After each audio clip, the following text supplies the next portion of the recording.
A lot of you have enjoyed when I make videos about the jewelry industry and my experience in the jewelry industry, which is over 20 years. So today we're going to talk about cluster rings. If you don't know what a cluster ring is, here is a picture of one just so you can get an idea of what it looks like. It's a ring with a bunch of little tiny diamonds in it to kind of come together and look like one big diamond, sorta. First, I want to start this video off by saying if you have a cluster ring and you love it, keep loving it. I am happy for you. Don't let anybody tell you you should not love your ring. Now that I've gotten that out the way, let's talk about why cluster rings are really not recommended in the jewelry industry. Number one, they are much harder to clean because there's tons of little prongs, crooks, and crevices, that dirt, lotion, dead skin cells, food. Yes, I've seen chicken caught in people's rings. But there's tons of little cracks and crevices for dirt to get caught up in. And unless you are taking the time and you get an ultrasonic, it's a machine that vibrates the dirt and nastiness out of a ring, and you let it sit in there. You do it at least once a week. You let it sit in there for at least 5 to 10 minutes, and you get a toothbrush and dig all up in there. You're gonna get lots of like dullness from that ring because it's not going to be able to reflect the light and sparkle because it's going to have so much dirt caught in there. Second disadvantage to cluster rings is those little diamonds tend to fall out, and because of the fact that there's so many little tiny diamonds, a lot of times it's hard for you to even notice that they're missing until you're out showing off your ring and you happen to look down at it and see a little hole in your mounting.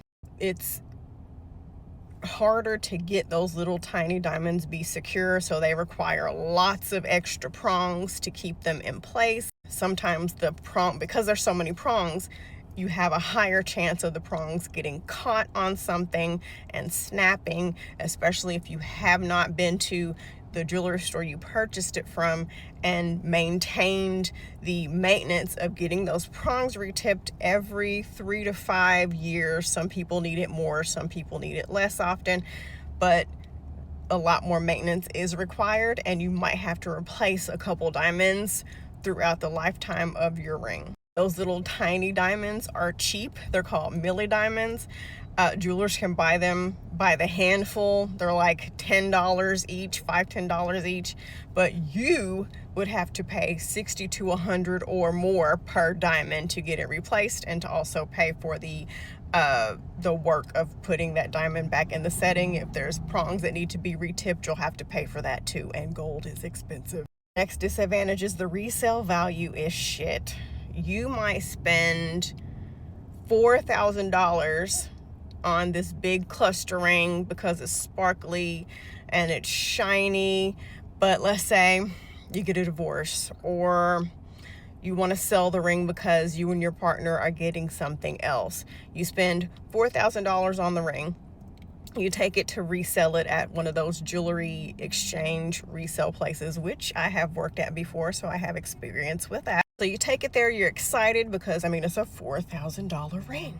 You might get a couple $100 at most, and most of that money is going to come from the weight of the gold in the ring, not from any of the diamonds. You might get 3 to 5, maybe 6 if you're nice, dollars per little tiny diamond, but you're not going to walk away with thousands of dollars or $1,000 at that, not even close. When I worked in that particular industry, I cannot tell you how many customers were pissed because they thought the ring was so valuable based on how much they paid for it, and it turned out to not be worth much.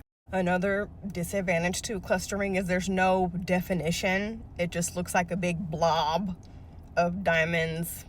There's no rhyme or reason or pattern to it. I've had a lot of customers try them on and then complain about exactly that you can't tell if it's round or square. You can't really tell what's happening here.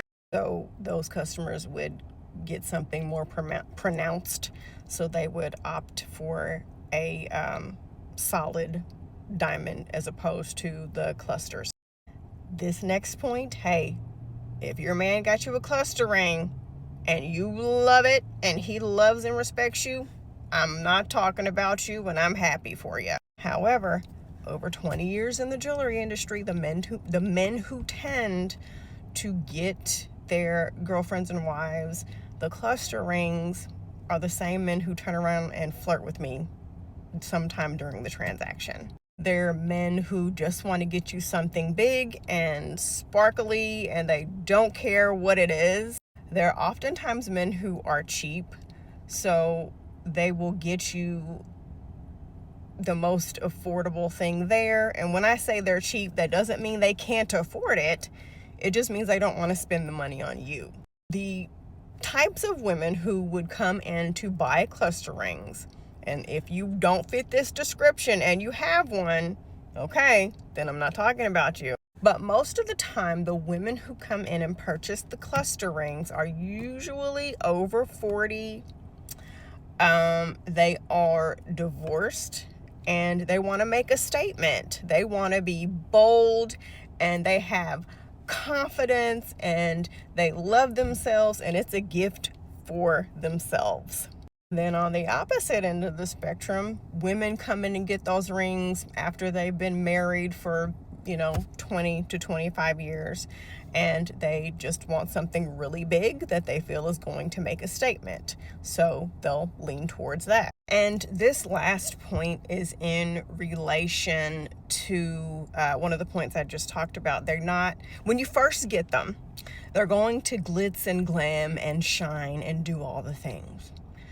However, they're not going to glitz and glamour and shine as much as a solid diamond would, just because of the fact that so much dirt and dust can get caught under your mounting in between the little cracks and crannies and all the different prongs. So what's going to happen is when you leave the jewelry store, that beautiful glittery shiny ring is just going to look gray 90% of the time. So long story short, if you're willing to keep up with the maintenance, the cleaning, the prong retipping, the redipping, if it's white gold, you can Google that to see what I'm talking about.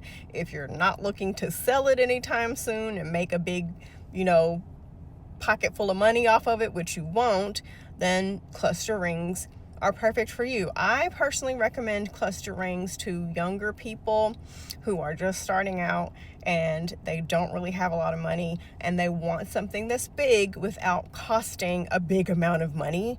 I think that's perfect for them too. Anyway, let me know if you have any other questions about the jewelry industry.